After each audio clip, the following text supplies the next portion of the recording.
فطرتی سنتیں۔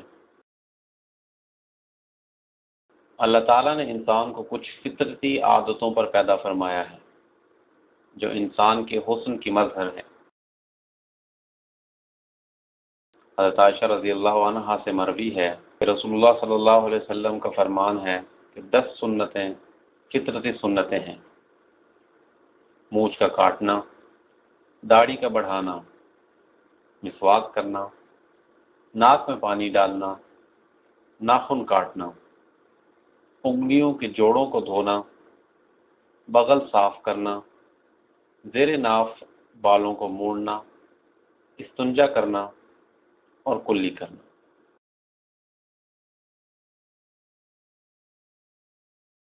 نمبر 1، مسواک کرنا۔ عود اور اس طرح کی لکڑیاں جو کہ اراک کے درخت سے لی جاتی ہیں، دانتوں میں استعمال کی جاتی ہیں، یعنی دانتوں کی صفائی کے لیے استعمال کی جاتی ہیں، جو بدبو اور کھانے کے بقایا جات کو ختم کرتا ہے، دانتوں کو مضبوط کرتا ہے اور جبڑوں کو سخت کرتا ہے اور آواز کو صاف اور بندے کو چست کرتا ہے، اور اس کے علاوہ اس کے دیگر بہت سے فوائد ہیں۔ مسواک تمام اوقات میں مسنون ہے۔ آپ صلی اللہ علیہ وسلم کا ارشاد ہے، مسواک منہ کی صفائی ہے اور رب کی رضا کا سبب ہے۔ وضو کے وقت آپ صلی اللہ علیہ وسلم کا ارشاد ہے، اگر میری امت پر گراں نہ گزرتا تو نماز کے وقت مسواک کو فرض کر دیتا۔ نماز کے وقت، کیونکہ آپ صلی اللہ علیہ وسلم کا ارشاد ہے، اگر میری امت پر گراں نہ گزرتا تو میں نماز کے وقت مسواک کو فرض کر دیتا۔ گھر میں داخل ہوتے وقت حضرت مقدام رضی اللہ عنہ اپنے والد سے روایت کرتے ہیں کہ میں نے حضرت عائشہ رضی اللہ عنہا سے سوال کیا کہ آپ صلی اللہ علیہ وسلم جب گھر میں داخل ہوتے تو کس چیز سے ابتدا کرتے؟ حضرت عائشہ رضی اللہ عنہا فرماتی ہے کہ مسواک کرتے تھے۔ نیند سے جاگنے کے وقت حضرت حذیفہ رضی اللہ عنہ فرماتے ہیں، آپ صلی اللہ علیہ وسلم جب رات کو جاگتے تھے تو مسواک کرتے تھے۔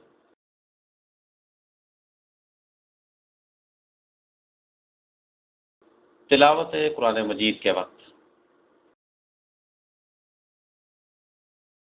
حضرت علی رضی اللہ عنہ مسواک کرنے کا حکم دیتے تھے اور فرماتے تھے کہ آپ صلی اللہ علیہ وسلم کا ارشاد ہے، جب کوئی شخص مسواک کر کے نماز کے لیے کھڑا ہوتا ہے تو فرشتہ بھی اس کے پیچھے کھڑا ہو جاتا ہے اور اس کی قرأت کو سنتا ہے اور اس کے قریب ہو جاتا ہے، یہاں تک کہ فرشتہ اپنا منہ اس کے منہ پر رکھ دیتا ہے، اور جو کچھ قرآن کی تلاوت میں سے اس کے منہ سے نکلتا ہے وہ فرشتے کے پیٹ میں چلا جاتا ہے۔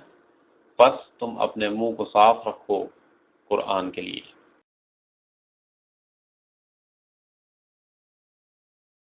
نمبر 2، کلی کرنا۔ نمبر 3، ناک میں پانی ڈالنا، یعنی سانس کے ساتھ پانی کو ناک میں کھینچنا۔ نمبر 4، استنجا کرنا، یعنی قبل یا دبر سے نکلی ہوئی نجاست کو صاف کرنا۔ نمبر 5، مونچھوں کو چھوٹا کرنا۔ قص سے مراد مونچھوں کے کاٹنے میں مبالغہ کرنا ہے، کیونکہ مونچھوں کو کاٹنے میں زیادہ خوبصورتی ہے اور یہ عمل کفار کے خلاف بھی ہے۔ نمبر 6، داڑھی کو بڑھانا، اور وہ داڑھی کا مطلق چھوڑنا ہے۔ داڑھی مونڈنا حرام ہے کیونکہ اس کے مطلق رکھنے کا حکم وارد ہوا ہے۔ آپ صلی اللہ علیہ وسلم کا ارشاد ہے کہ مونچھ میں کمی کرو اور داڑیاں بڑھاؤ اور مجوسیوں کی مخالفت کرو۔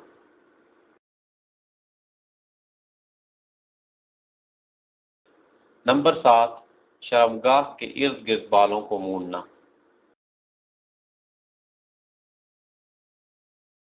اور ختنے سے مراد مرد کے ذکر کو جو جلد ڈھانپ کر رکھتی ہے اس کا کاٹنا ہے۔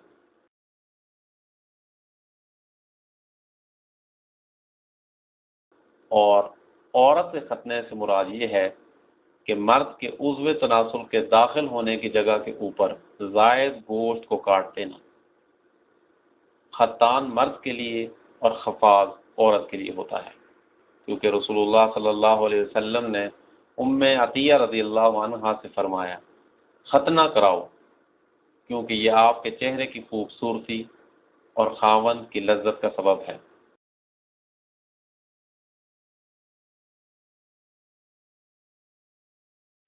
نمبر 8، ناخنوں کا کٹوانا۔ ناخنوں کو کٹوانے سے مراد ہے کہ ناخنوں کو بڑا نہ ہونے دیا جائے، بلکہ اس سے پہلے ہی کاٹ دیے جائیں۔ نمبر 9، بغل کے بال صاف کرنا۔ نتف الابط سے مراد بغل میں اگنے والے بالوں کو صاف کرنا ہے، کیونکہ ان کو صاف کرنے کی وجہ سے پاکی حاصل ہوتی ہے اور اس سے بدبو کا خاتمہ ہوتا ہے جو ان بالوں کے ہوتے ہوئے انسان کے جسم میں ہوتی ہے۔ ناخنوں، بغل کے بالوں، زیر ناف بالوں اور مونچھوں کو 40 دن سے زیادہ چھوڑے رکھنا یعنی نہ کٹوانا مکروہ ہے۔ حضرت انس بن مالک رضی اللہ عنہ فرماتے ہیں کہ رسول اللہ صلی اللہ علیہ وسلم نے ہمارے لیے مونچھوں اور ناخنوں کے کٹوانے اور زیر ناف اور زیر بغل بال منڈوانے کا وقت مقرر کرتے ہوئے فرمایا ہے کہ ان کو 40 دن سے زیادہ نہ چھوڑا جائے۔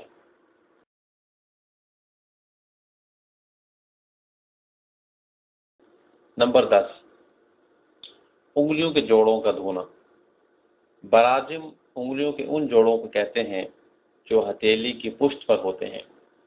بعض علماء نے ان چیزوں کے ساتھ ان گندگیوں کو بھی ملایا ہے جو کان، گردن اور جسم کے دوسرے حصوں میں جمع ہو جاتی ہیں۔